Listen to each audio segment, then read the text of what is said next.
ఒక్కసారి ఎవరైనా మంత్రాలయం రాఘవేంద్ర స్వామి పూజలు చేస్తారా? చేయలేపండి, చేరు. అబద్ధాలాడొద్దు. మీరున్నది ఒక యోగి ముందర. ఏడాదికి ఒక్కసారి ఎవరైనా బ్రహ్మంగారి యొక్క ఆరాధనోత్సవాలు చేస్తారా? చేయరు.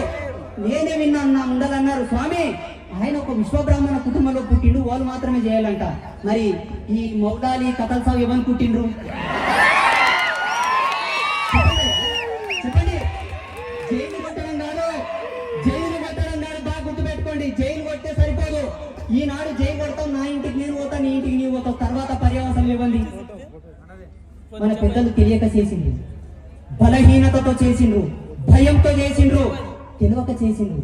ఈనాడు ఈ సోషల్ మీడియా మాధ్యమంగా మాలాంటి సాధువులు ఎంత వేదాంత జ్ఞానాన్ని ఇస్తున్నారు, ఎంత సామాజిక జ్ఞానాన్ని ఇస్తున్నారు, ఎంతటి విద్వత్తును ప్రసాదిస్తున్నారు. ఈ సోషల్ మీడియా మాధ్యమంగా వింటూ కూడా నవ యువత చదువుకున్న వాళ్ళు